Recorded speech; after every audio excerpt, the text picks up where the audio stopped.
Well, it's another trading day right here in Lagos, Nigeria. Also be presenting the appropriation bill. We're looking forward to that on the top of the hour. See, President Bola Tinubu will be presenting the appropriation bill for 2024. We're going to be drilling down on all of those numbers when it comes to revenue and expenditure on the show. Good morning, good evening, wherever the world you're watching from. It's Business Morning coming to you live from Channels HQ right here in Lagos. Great to have you share your morning with us. Let's kick off with some news now. We'll see the FX market. Let's get a check on the FX market now. We see the Naira's dropped again yesterday at the official window. The Naira depreciated by 7.6% to 881 Naira 88 kobo to the US dollar. The Nigerian Autonomous Foreign Exchange Markets. The intraday high recorded was 1,159 Naira to the dollar, while the intraday low was 701 Naira to the dollar, representing a widespread 458 Naira to the dollar. According to data obtained from the official NAFEM window, Forex turnover at the close of trading was $118.06 million, representing a 17.99% increase compared to the previous day. And the Africa Energy Chambers projected Nigeria to be the top oil producer next year.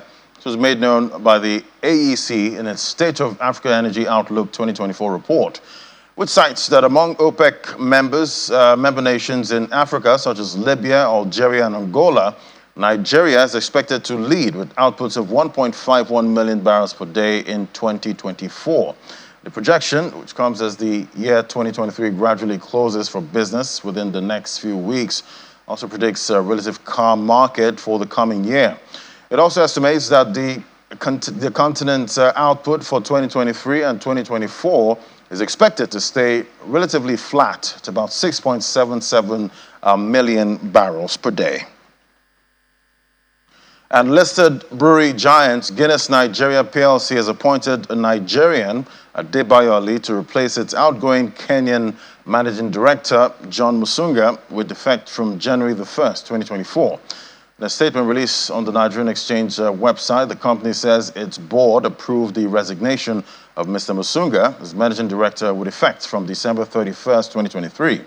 Mr. Adebayo Ali, who joined Diageo, owner of Guinness Nigeria in 2005, is the first Nigerian top executive to lead the company since 2015. Let's get a quick check on the grains market. Now, Chicago soybean futures shared price today. Some of the gains from the previous session have been eroded as traders assess the impact of hot and dry weather conditions in Brazil that are reducing yields in the world's top producer. Wheat futures rose while corn fell. The most active soybean contract on the Chicago Board of Trade, CBOT SV1, was down 0.2% at $13.44 for half a bushel, while after rising about 1.3% yesterday. Chicago soybeans rose to a 2.5-month high of $13.98 for half a bushel in mid-November on fears that dry weather in South America would reduce harvests. And are you in search for an exclusive hospitality center where luxury, serenity, and comfort thrives? And look no further, the Delbro Lagos is a masterpiece designed for ultimate satisfaction. The grand opening of the Delbro Lagos, former President Olusegun Obasanjo, Goodluck Jonathan, and Governor of Lagos State, Babajide Sanwo-Olu, and a wide range of high-profile personalities endorsed the magnificent facility. Take a listen. Built in the heart of Victoria Island, this is the Delbro Lagos. Delbro, welcome you all.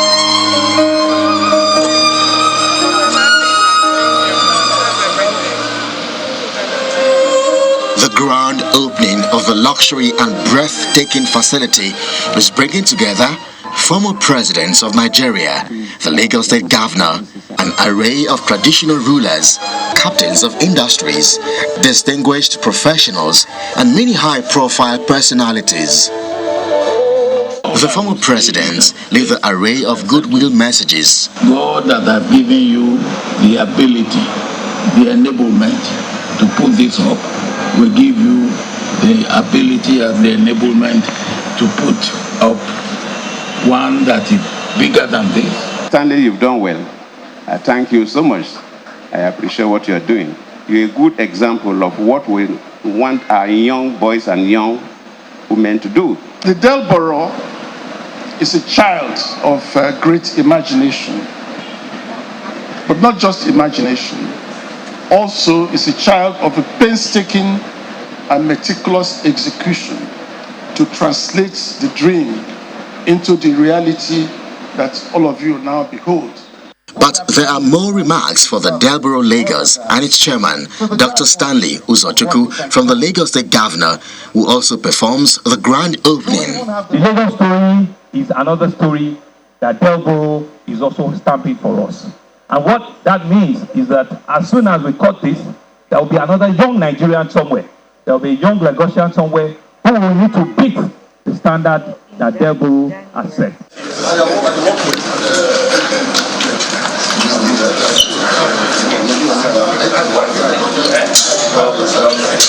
Chairman of the Delborough Lagos, Dr. Stanley Uzochukwu, speaks of the motivation behind the facility. And for me, the vision is to redefine hospitality, not just here in Nigeria, but in Africa. And the great vision is, for the first time, I'm excited that we're going to be exporting hospitality from this part of the world to the outer part.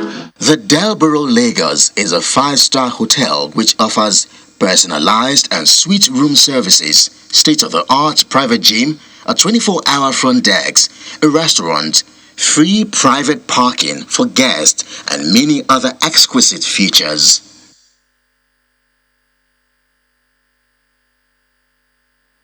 And today, President Bola Tinubu will present appropriation bill to a joint session, National Assembly. The total expenditure proposed is 27 trillion. Targets for revenue, 18 trillion naira. And we see there's a deficit there of about 9.23 trillion naira. Well, joining us to analyze this is Mr. Olatunde Amolegbe, MD, Arthur Stevens Asset Management Limited, joining me via Zoom. Good to have you on the show. Good morning. Good morning, Ladi. My pleasure to be here. Fantastic. Great to have you. So it's the appropriation bill. We're expecting to have that presented on the top of the hour. Today we'll be covering that live on Channels Television. Looking at the budgets there and the benchmarks we have there, we see the dollar is pegged at about 750 naira to the dollar. We see the crude price benchmark about $77.96. But definitely the government needs to fund this budget. We're seeing a deficit there of 9.23 trillion. Talk to me about what you're seeing when it comes to revenue generation going into 2024.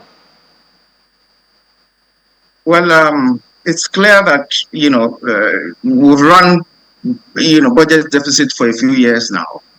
And those revenues, those gaps needs to be covered one way or the other. Typically, what the government does is to come to the market, to raise various financial instruments, bonds, and the likes.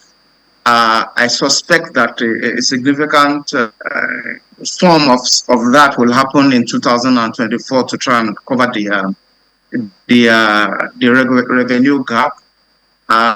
What I have not seen or what I have not heard anybody say is also to have sales of public assets to try and fund these gaps. I think that the privatization exercise, which sort of have gone into a lower help in the last few years, needs to be revitalized, and so that more revenue can come from the sale of public assets that are not honestly being run very effectively at this time, which probably will do much better if they are in the hands of the public or private business people. So that element of raising financing to cover the revenue gap, I've not seen it yet. I hope it is there somewhere, but I suspect that there will be a lot of capital raising in terms of fixed income instruments coming from the government locally, I do not expect that we are going to see the government going into the Eurobond markets to raise Eurobonds because the rates are relatively high now. So this is how I expect that the gap will be closed. Looking at domestic or local borrowing at this time, everywhere the rates have gone up everywhere, and we're seeing investors looking for more yields. At this time, talk to me about cheaper avenues for borrowing at this time. Is there any chance of this government actually getting cheaper borrowing compared to what we have these days, even if you're going to the international markets? Sales of assets provides you the cheapest source of revenue, I would say. Rates are still going up. It is projected that rates will continue to go up. So relative to borrowing from the local markets, you have to benchmark your cost of borrowing to what the market rate is saying at the moment. I will expect that discussions with multilateral organizations such as the IMF and the Afro-Exim Bank and the likes could also help the government to raise funds, at concessional rates, that are not necessarily tied to markets, at a much cheaper rate, concessional rates to cover the budget gap. So that, for me, are the avenues by which you could possibly raise financing at rates that are not tied to markets. Nigeria's capital market at this time, how far can the Nigerian capital market go in funding this deficit?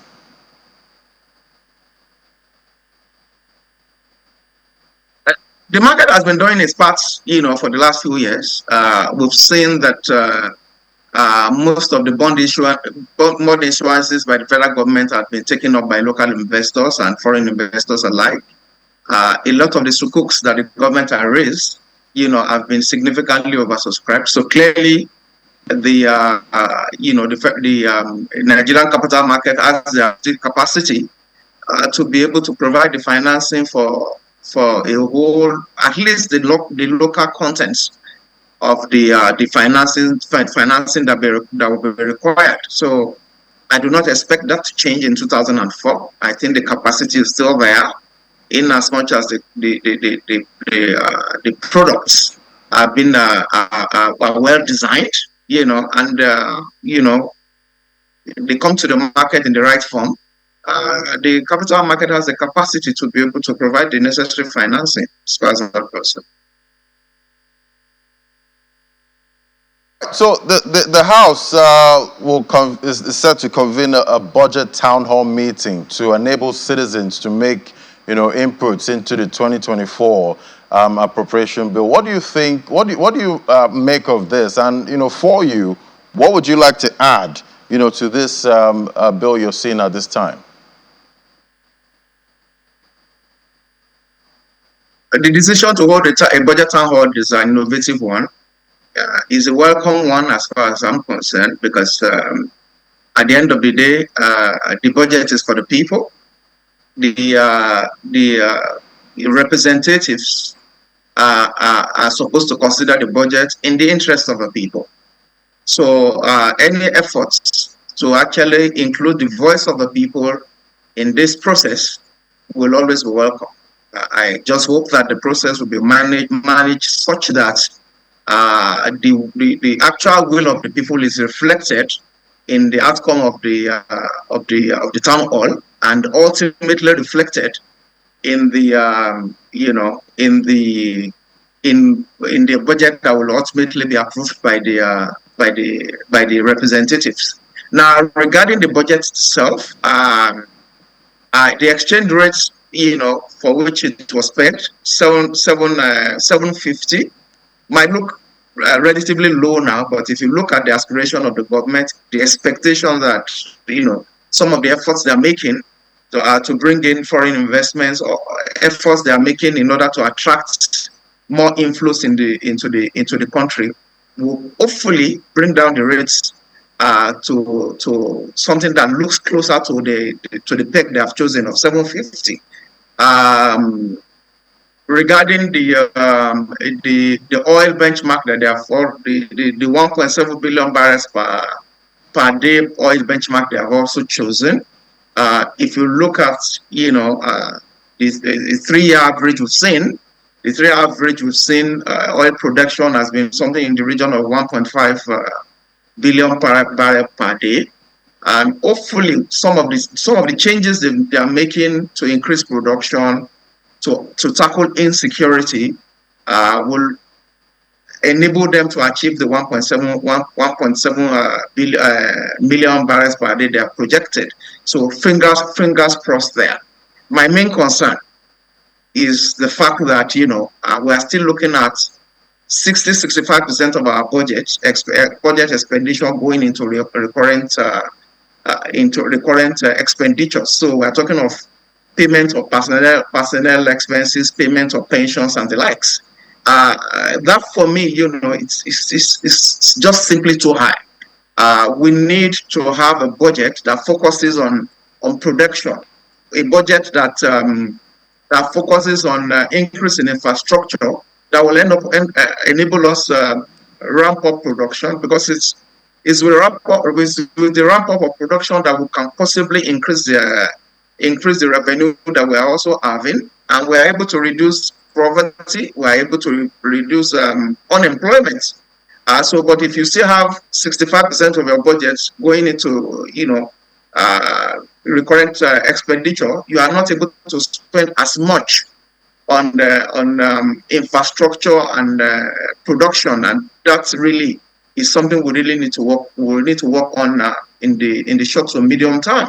And you will find that even despite the fact that we are budgeting about 35% on infrastructure, at the end of the day, the portion of that 35% that gets released in terms of cash is even much lower. So, which means that what we are spending on infrastructure has been grossly inadequate over the years. With the renewed hope agenda of the present president, I expect that efforts should be made to push that spending on infrastructure forward quickly. Because that's the only way we'll increase production, and that is the only way we can reduce unemployment and poverty within our citizenry. Right. This government definitely needs to rejig where most of the spending goes to at this time for us to actually increase production going forward. We've been talking production. I hope we can make that a reality going forward with this budget. Thank you so much for joining us, Mr. Olatunde Moligwe, MD, Arthur Stevens Asset Management Limited. Thank you for coming on.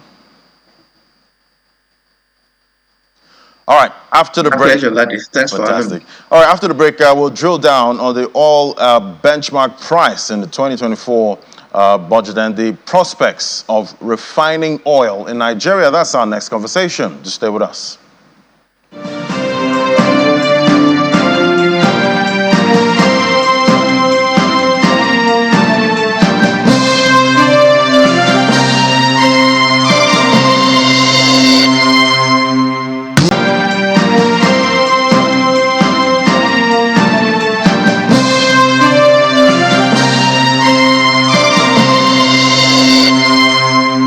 Welcome back. Well, it's oil refining season in Nigeria, and with expectations of the Dangote refinery coming on stream in December. Also, the federal government did say the Port Harcourt refinery will take off also in December. Well, let's look at the prospects now. Joining us is Dr. Ayodele Oni, partner, Bloomfield Law Practice, joining us via Zoom. Great to have you on the show. Good morning. Thank you very much for having me. All right, let's before we get into refining now, looking at the 2024 appropriation bill, what's your take on the oil price benchmark of $77 per barrel? Well, I think it's fair. It's a reflection of what the government does see. Disputes, oil prices are driven also by what's happening in the world, the information, the sensitivity, particularly around areas where you've got oil, crude production. So I think that with what we see in the world and what we expect in the next few months, some of these not resolved conclusively, and the world trying to recover after many of these disputes, oil prices may remain around that benchmark or even higher. I think it's around 73 $73 if I'm not mistaken. So I think it will remain around that or even higher. So I think it's fair. I think it will be a fair reflection. Fair reflection. And definitely looking at our production, oil production at this time, we're still trying to get, to that level where we can get the revenue that we need. And this budget, there's a huge deficit there that needs to be funded. Do you think the oil market can somehow fund this deficit going into 2024? Or what can be done to make that happen? I think more around gas. I think a lot is being done around gas. You are aware of the Ajaokuta Kaduna Kano. You are aware of the Oben 3. You are aware of a number of gas projects. I think oil will play a role.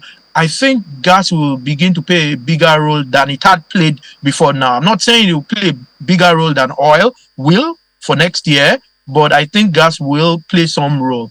I'm not sure that gap would necessarily be completely closed, but I think we'll make some progress more than what we had made previously. That deficit would not be as huge as it appears now, ultimately, as long as government continues to do those reforms continue, and government does not only speak policy but also implement those policies around ensuring production increases. I see the commission doing a lot around increasing our production. Yes, I know there have been issues, and I think this month and last we've met our quota. So I think with that ability to meet our quota or to be able to supply around that, we should make sufficient progress, and that deficit should be closed.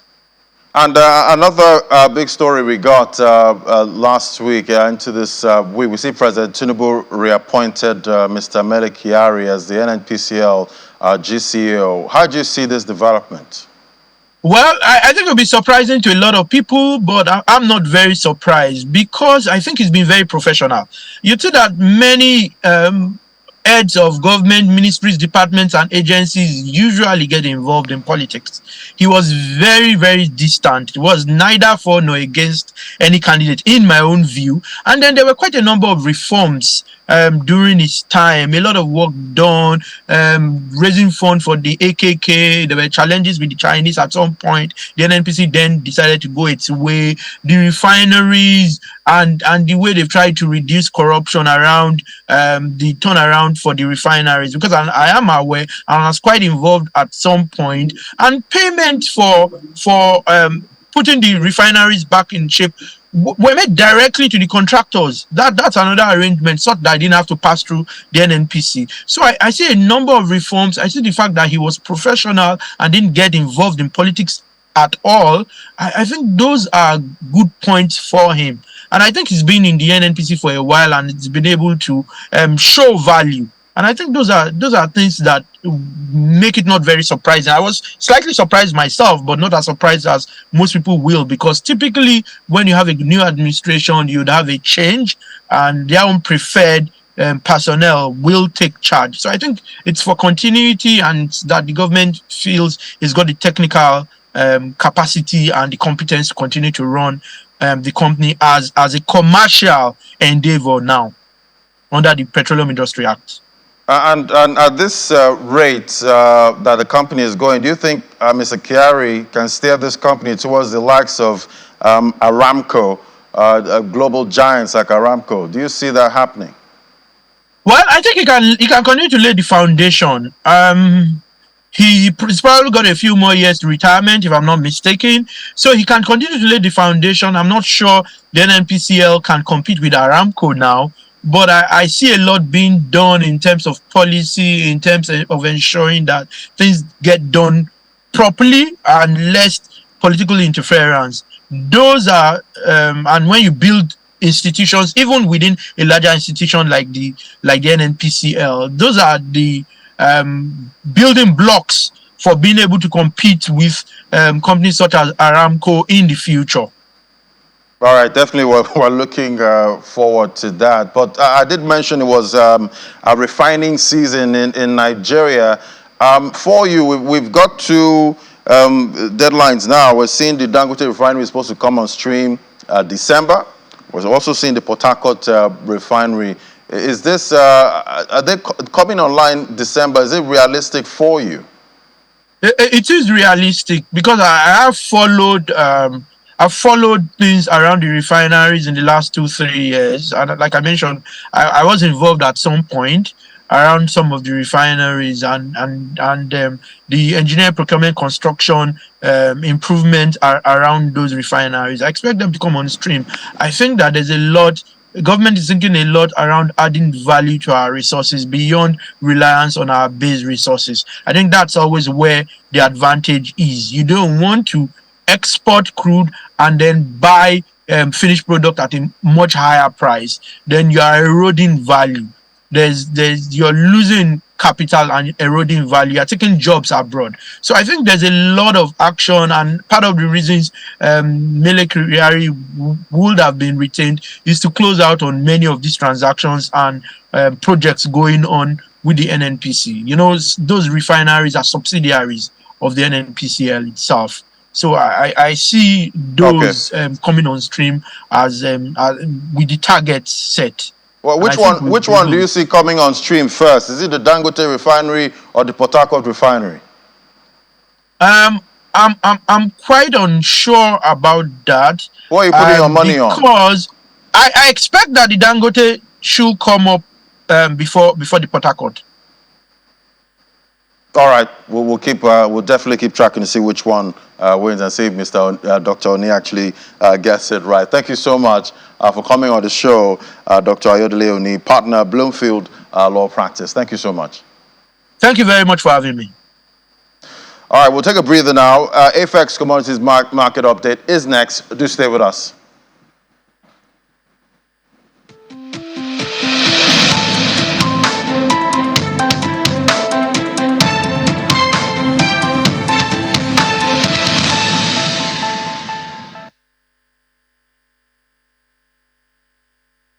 All right, let's take a look at how your money performed on the AFEX Commodities market. There, we're seeing the last trading week was mixed performance across key indicators. Turnover rose by 2.52%, closing the week at 3.15%, from 1.25% in the last trading week. Volume of trades also rose by 2.27%, while the number of deals dropped by 1.49%, closing the week at 92. From 137 points in the last trading week. The last trading week, there was also, we saw the AFEX Commodities Index, that dropped by 1.03%, while the AFEX Export Index maintained at 229.25 points. So the volume of contracts traded now saw an increase in volume across maize, soybean, paddy rice, and cashew nut. For prices of across export commodities, it was mixed performance, with sesame, ginger, and wheat maintaining at 1,240 naira, 990 naira, and 440 naira, respectively. For other commodities, saw paddy rice at again about 8.19% to close at 500 naira. Cashew nut maintained at 632 naira, 73 kobo, while sorghum dropped by 4.42% to close at 400 naira. Cocoa also dropped by 6.49%, closing at 3,920 naira, and a soybean dropped 7.26%, closing at 337 naira 7 kobo. Across grain commodities, maize witnessed an increase of 6.62% and closed at 399 naira 99 kobo per kilogram. All right, let's get into the conversation now. The international community adopted the 2030 Agenda for Sustainable Development, setting out an ambitious and universal 15-year agenda to improve well-being, increase prosperity, and promote peace and good governance. With less than 8 years left, what can we expect? Joining us now is Similoluwa Emmanuel, Head Legal and Compliance at AFEX. Great to have you on the show. Thank you for having me. So talk to us about impact finance and how it differs from other forms of financing.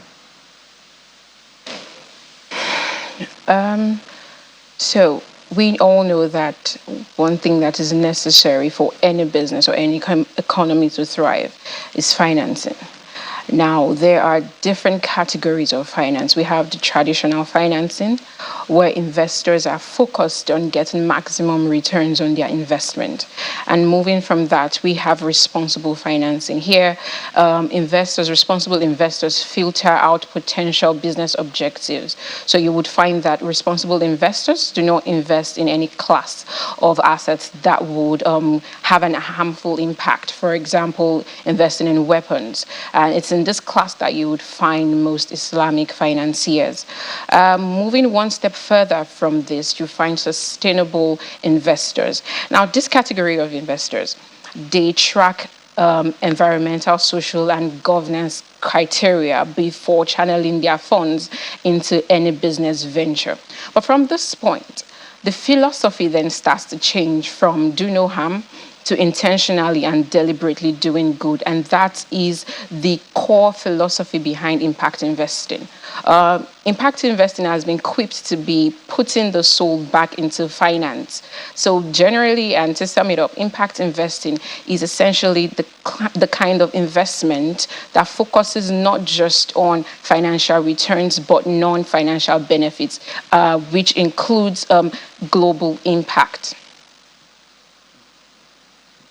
And since 2007, when impact investing was coined, how has the world fared in increasing, impact financing?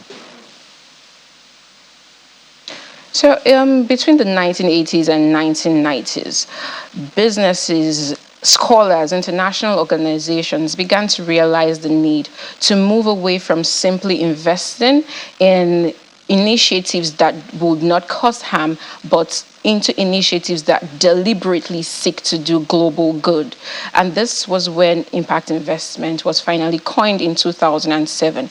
Since 2007, when this term was coined, it took about 15 years for impact financing to hit the $1 trillion milestone. Now, let me give some context.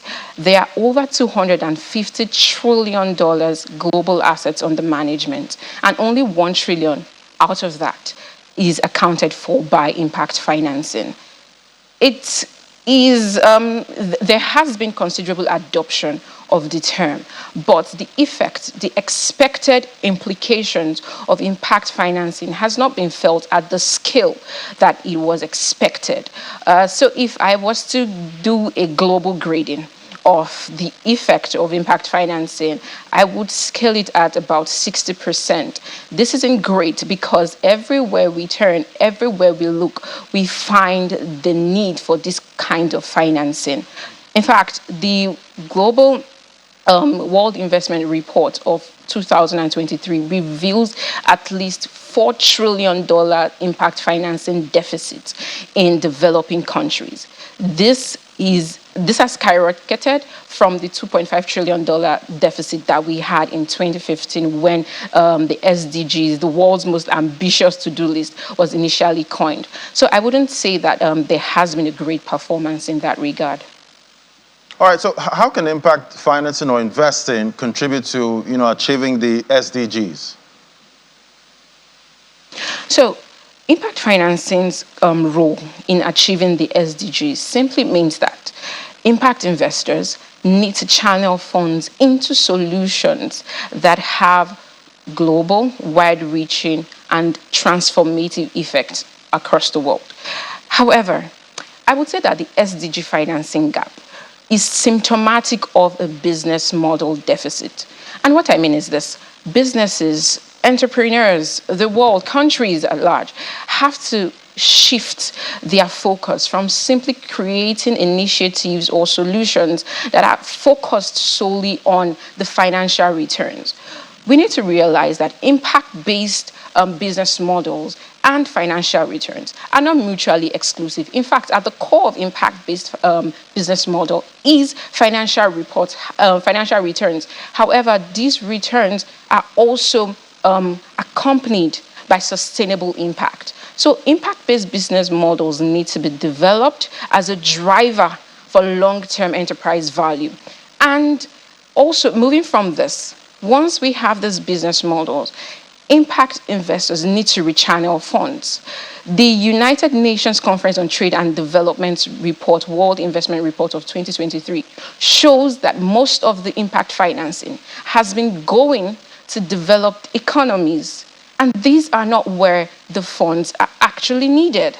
There needs to be a realignment or re-strategizing on the role of impact financiers or on the path of impact financiers.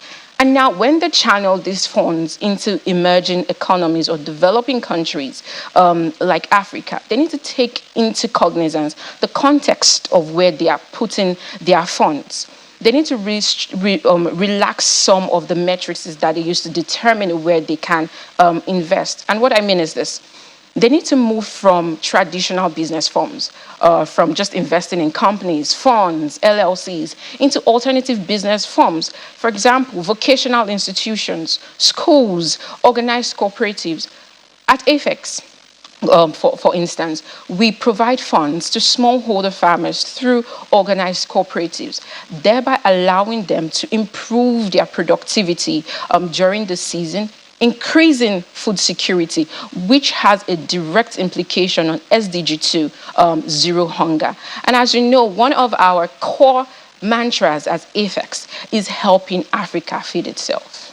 Yeah, definitely. Africa needs to feed itself. But before I let you go now, what are the risks of SDG washing and impact washing, just to attract impact-focused capital? Okay, so this is a risk that would always exist. So let me give some context. SDG washing and impact washing simply means investors mimicking or falsely communicating a business framework that looks as though there would be impact or as though they track the SDG. And we saw this when there was an increase in reducing carbon emission and carbon footprints. We saw businesses create financial instruments like green bonds that simply attracted investment, but the funds were eventually channeled elsewhere.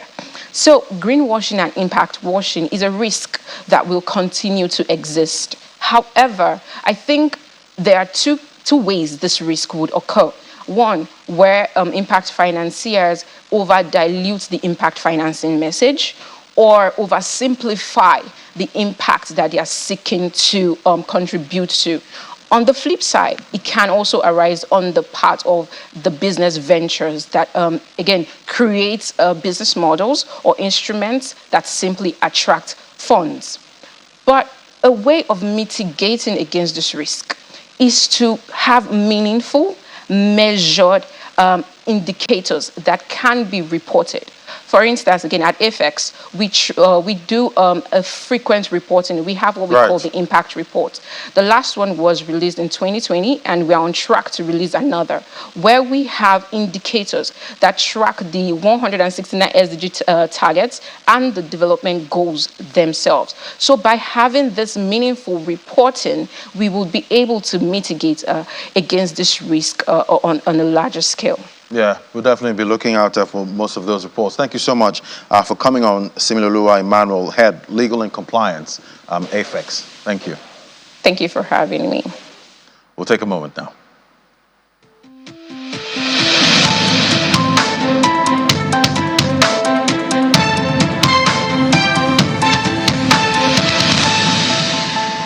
All right, let's head to the markets now. We have Willie Munger with the details. Take a look at the impact of activities of investors in that market. Good to have you, Will.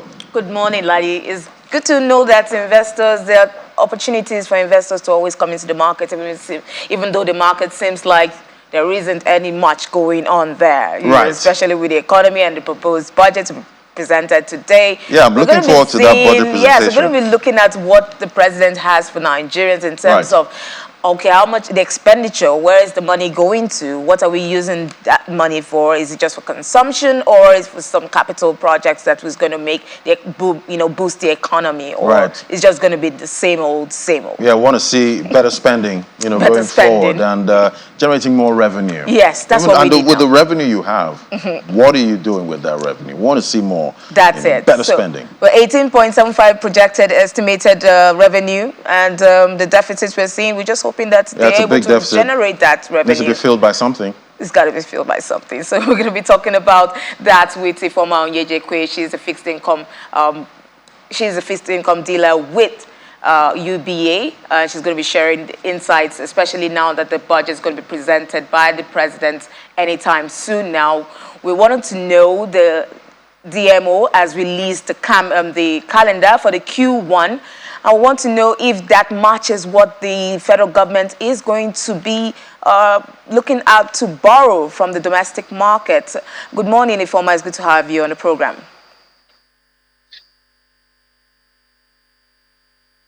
Hi, Will. Thank you for having me. Like you rightly said, you and your other colleague, the 2024 budget has been jacked up to 27.5 from a previous level of 26 trillion as presented by President Tinubu. And then, according to Atiku Bagudu, we would expect more details when the president presents it to the National Assembly in a few days' time.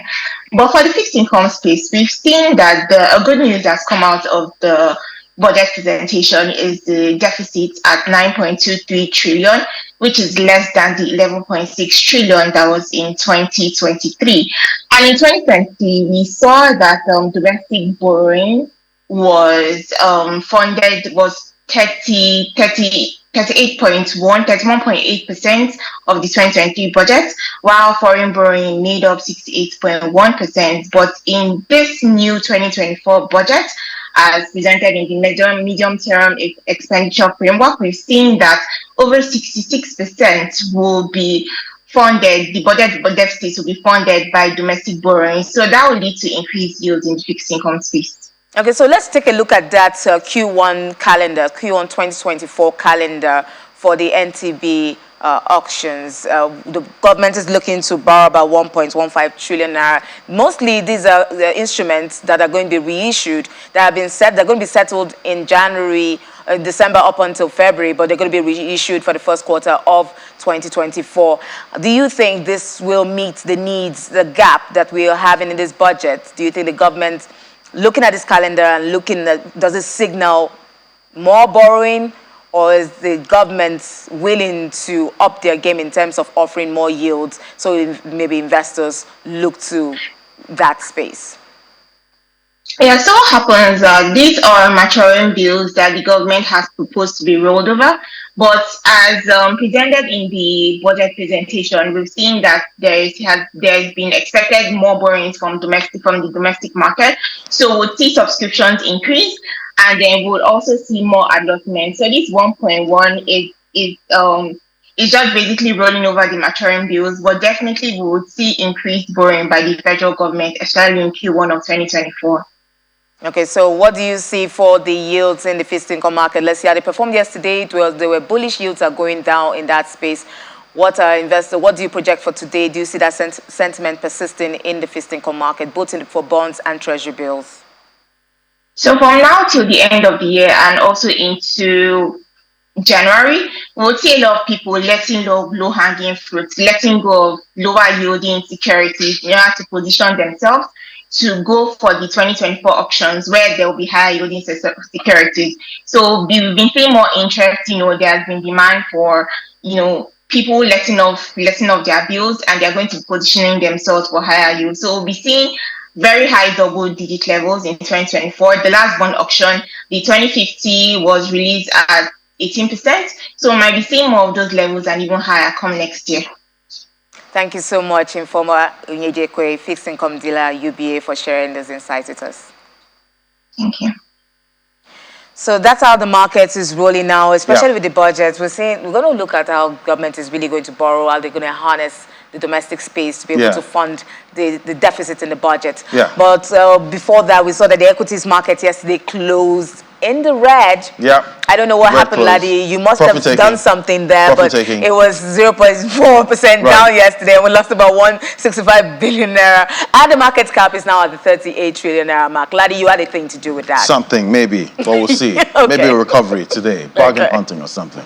Thank you so much, Will, with the details out there. But let's get a check on what's happening in London now. Billionaire Charlie Munger there, the investing sage who made a fortune even before he became the right-hand man of Berkshire Hathaway, has died at age 99. Well, Juliana joins us now from our London studio. Great to have you. Juliana, give us a sense of how the investing world is receiving this news.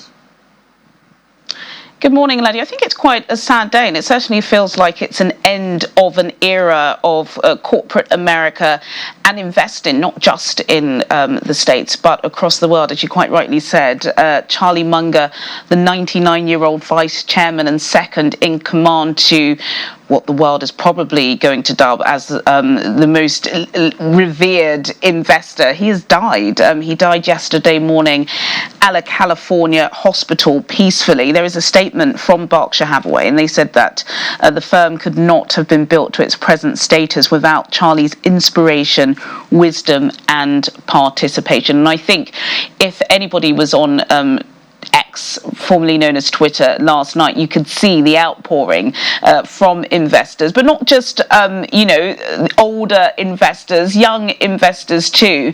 I think anybody who was kind of shifting away from rampant capitalism and realised that perhaps mindfulness and the way you live your life privately does affect the way you work publicly. And I think, if you go on TikTok or you go on social media platforms, lots of these 10 steps to this or these 1-minute burst quotes can be attributed not just to Warren Buffett, of course, but Charlie Munger, who sadly has died. And as you quite rightly said, he was the second in command to Warren Buffett. But I think if you have a look at some of the tributes that have been out in the Financial Times and the New York Times today, and I'm sure more will come out as the day progresses, they said he wasn't just a right-hand man. He was absolutely instrumental. And even up until just a couple of weeks ago, he was very much scrutinizing some of the most important deals at Berkshire Hathaway. Now, of course, being the vice chairman, you do have to look to see whether or not this is going to affect one of the world's most lucrative companies. I believe Berkshire Hathaway have a market capitalization of about $800 million US. In fact, Charlie Munger himself was worth over $2.6 billion. There are concerns, but of course we know you can't be or build a successful firm like Berkshire Hathaway and not have a very carefully curated succession plan, which they do have in place. But this is certainly going to be a loss for Warren Buffett, who of course is 93 years old himself, because that was Charlie Munger, of course, was his sparring partner and somebody that he worked very closely with. But yes, as I said, certainly marks an era of a boom time in corporate America and investment banking. And it'd be interesting to see just who are the likes of the ones who are going to take over in terms of all those quotes that we like posting every now and then to give ourselves a boost. Many of them have come from Charlie Munger. Exactly. Definitely, a lot of investors have learned so much, from both men, and quite a big loss, for the investing public at this time. We'll keep tracking to see how things play out there. Thank you so much for giving us the update, Juliana. All right, now talking about investing now, let's take a look at what's happening with other markets at this time. We see definitely one not liked by the likes of Charlie Munger and Warren Buffett there. Looking at Bitcoin, they've called it rat poisoning many times. You see trading in the green, at this point, $38,000 for Bitcoin. Ethereum holding up that 2,000 level with a jump of about 2.44%. So we're seeing majorly green across the screen this morning with Solana. Deeper green. Let's look at the sentiment in the market right now. We see it's deeper. Yesterday was 66 points for the Fear Greed Index, showing that investors are getting greedy again, more greedy at this time. 72 points. That's what we have for the market sentiment. And the top cryptocurrencies that we track now, we see Bitcoin 8 a.m. this morning up 2%. Ethereum also up 2.44%. But the biggest mover this morning at 8 a.m., Cardano, 38 cents, up 3.39%. Let's bring in Gilbert Drupatan, our financial market analyst. Great to have you, Gilbert. Good morning.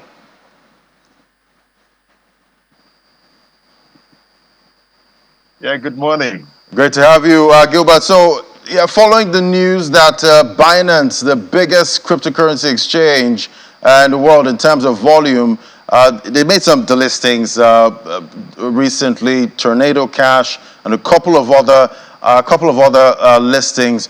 Talk to us about how most of these delistings impact the project, investors in those projects. Okay, delisting like this are not new. It's just the recent Binance regulatory clampdown that is really amplifying this particular delisting. So periodically, Binance always do a delisting of assets, and there is a variety of factors they always look at. First of all, is reduced level of development activity. The second is always low trading volume and liquidity. And the third one is always evidence of unethical practice or fraudulent conduct or negligence on these particular assets. Okay, this is how it always impacts the market. Majorly is price impact. Like, for example, following the announcement of Walton Chain, Tornado Cash, and the rest that will be delisted on the Binance platform, they have experienced a dip of up to about 45% so far. So this is always what has always happened. And this asset have a way of always staying down for the next 1 or 2, sometimes 3 months before they always have a climb back. So there are always a couple of ways that investors or traders can always take advantage of this, because the people who suffer the most are persons who are not experienced or skilled in the marketplace, who always suffer from the listing like this, because automatically you see that prices lose value, like prices go down. So what investors have always done is they always take this as an opportunity to buy at discounted prices if they still believe that with the development activities, community, and technology, this asset will still do well on a long term. Just like a value investor will consider this a good opportunity to get into the marketplace. Why what traders have always done is, while they know that prices will go down, they always shut the market to still profit from it while prices go down. So price impact is always something that I've always followed whenever there is always a delisting of an asset by any exchange, Binance in particular in this regards. All right. Before I let you go now, I'd like to get your take on the passing of Charlie Munger, one of the greatest investors of all time at 99. We do know he didn't like crypto.